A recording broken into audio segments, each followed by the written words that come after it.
Wow, it's been a few days since I shared my last story here on my channel. Have you wondered where I've been? Well, I must tell you, I've been down at Pixie Hollows. That's right, I have been visiting my special flower fairy friends who are getting ready for spring. Are you excited? I'm so excited. I cannot wait for all the flowers in the neighborhood to be blooming and my front garden to be filled with rainbow colors. I brought a special book back with me. My flower fairy friends said it's worth the read, so I thought I'd bring it back and share it with you all. Are you excited to read it along with me? It's called Coco and the Bee. Now, before we start the video, I must ask you, have you brushed your teeth? If you haven't, please make sure you go do so now. Remember, the tooth fairy only likes pearly whites. Coco and the Bee.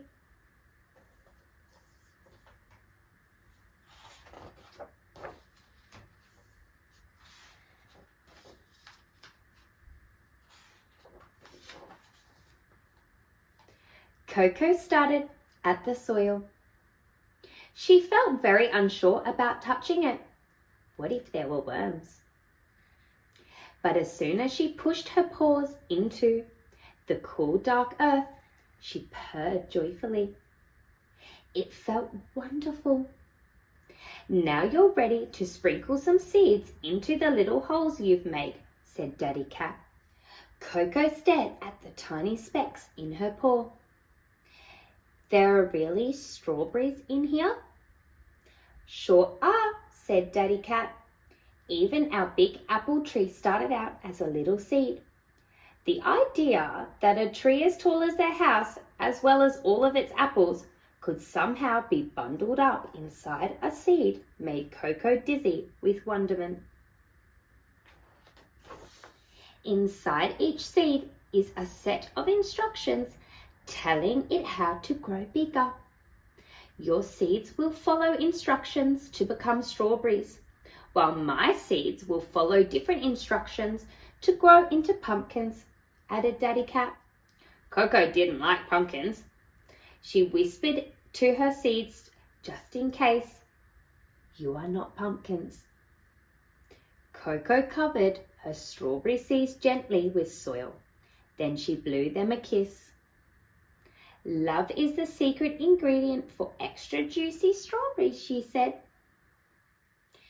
As is remembering to water them every day, said Daddy Cat with a chuckle. He handed Coco a watering can. Congratulations, kitten. You're a gardener now.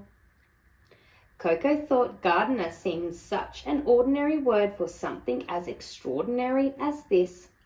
Making delicious food appeared out of small brown specks felt much closer to magic. Each day, and often twice a day, Coco ran to her garden to check her strawberries. For many days, she was greeted by the same disappointing nothingness. But then, one morning, a tiny sprout, a longer stem, little leaves, some buds, and just this very morning, lots of flowers. Coco clapped her paws happily. I grew flowers, she cried. Then wait, they were meant to be strawberries. Daddy Cat laughed. Those flowers are the strawberries, he called as he wandered off to fetch his gloves. At least they soon will be. Coco inspected the flowers curiously. When she heard Mama Cat calling, Coco, come in and get cleaned up. I've just invited the kitten from next door over for a play. That was exciting news. Coco hadn't even realized another kitten lived nearby. In Tabby Valley, your next door neighbors didn't live next door at all, but rather a good few fields away. She ran inside, changed into her favorite tutu, and grabbed her clipboard. Coco loved writing lists, and a perfect play date would need a perfect plan. She wrote down all the things she would like to do with her new friend. My perfect play date list: dress-ups, craft, dancing, play fairies and unicorns, tea party. Sounds like a fun play date. Wash your whiskers, little kitten, said Mama Cat. Max will be here any minute. Max, said Coco, the kitten you've invited over is a boy? Yes, said Mama Cat. Coco looked at her perfect play date list again. But a boy won't want to do any of the things, she cried. You don't know that, said Mama Cat, and maybe Max will have some fun ideas too. Like licking toads and fighting lizards with swords, said Daddy Cat teasingly. That's all we boys like doing. Daddy, said Coco crossly. She was not in the mood for jokes. She scrunched up her list and went and sat by her garden bed, imagining all the terrible boy things Max would rather play. Her tail flicked anxiously. And that's when she heard it. Zzz, zzz. What could it be? A bee buzzed straight past Coco's ear and landed on one of her flowers. Shoo, shoo, you poorful little creature, she cried. Coco as she pounced behind the tree. Leave my strawberries alone. Coco still hadn't forgiven bees after a swarm of them once mistook her floral leotard for a flower patch and chased her around the city.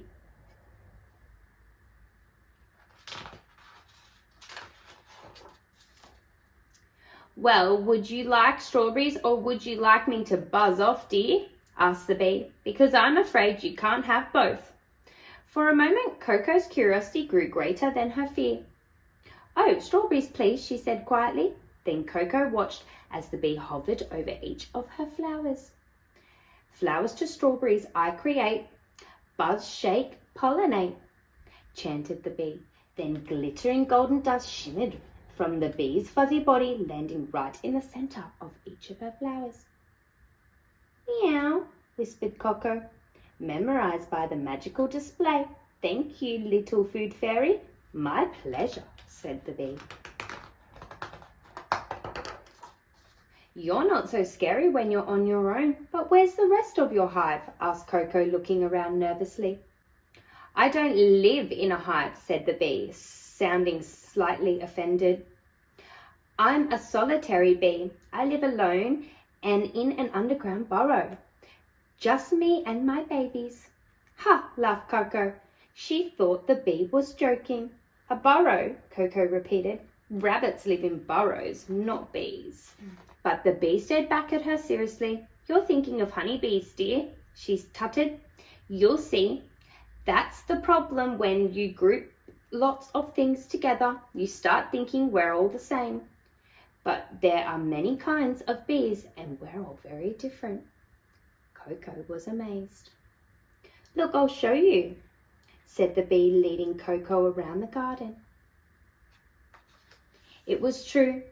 Bees came in all shapes, sizes and colours. Some lived in hives with thousands of other bees, but many lived alone or in small bee villages.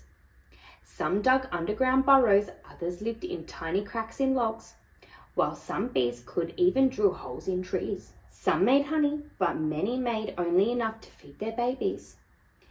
There were even bees that didn't have a sting at all.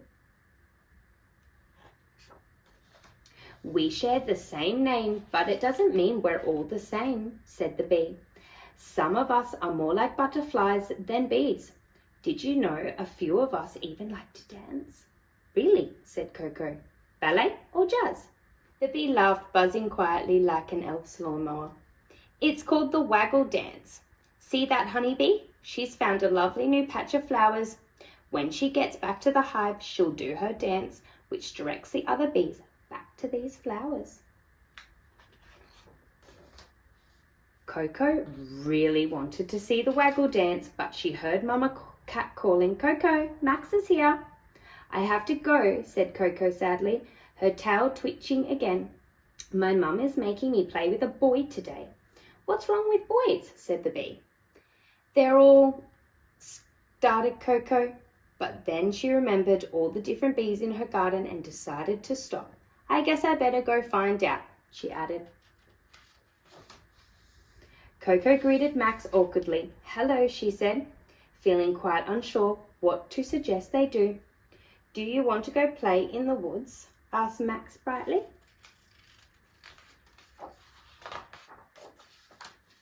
Okay, said Coco. They raced each other down the big grassy slope to the woods at the bottom of the garden. You have a stream too, said Max. It must be the same as the one that runs through our place. Do you want to make some boats? Before Coco knew it, they were in her craft cabin with armfuls of leaves, sticks, barks and flowers. Max taught Coco how to make boats and rafts and canoes. Coco taught Max how to make leaf crowns, flower fairies and pine cone bees, a flower fairy's preferred pet.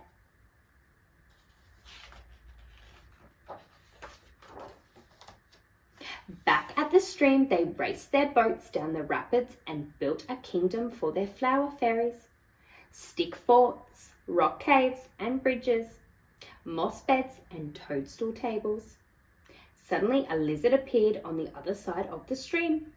Oh no, evil lizard king, shouted Max. Save the fairies! Quick, up this tree, he cried. No thank you, I don't climb trees, especially not in a tutu, said Coco. You're braver than me. Just then Max heard a buzzing sound. Coco's strawberry bee was hovering above the flower fairy he was holding. He meowed the most terrified meow. Bee, bee, he cried. It's okay, said Coco. She's friendly. There's no such thing as a friendly bee, wailed Max. Help! Without time to think, Coco scampered up the tree. It felt terrifying and wonderful all at the same time. At the top, she let the bee rest on her finger and told Max everything she had learned about her buzzy new friend. Max hugged Coco. Thank you, he said. I thought I was going to fall. You're braver than me.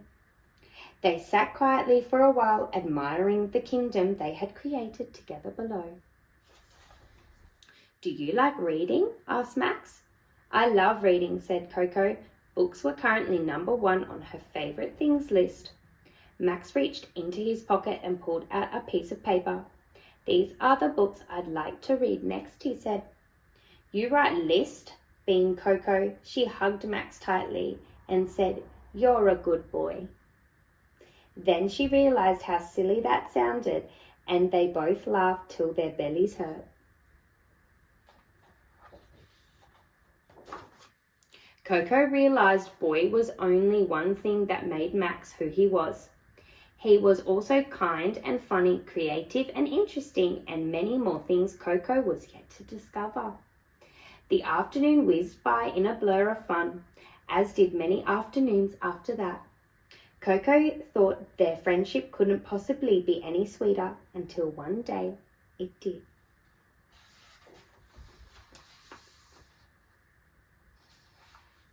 What a beautiful book. I think my flower fairies were right. That definitely was a very magical story. I hope you enjoyed. And remember, don't forget to brush your teeth twice a day. Stay magical, be kind, and listen to Mum and Dad. I'll see you next time. Bye!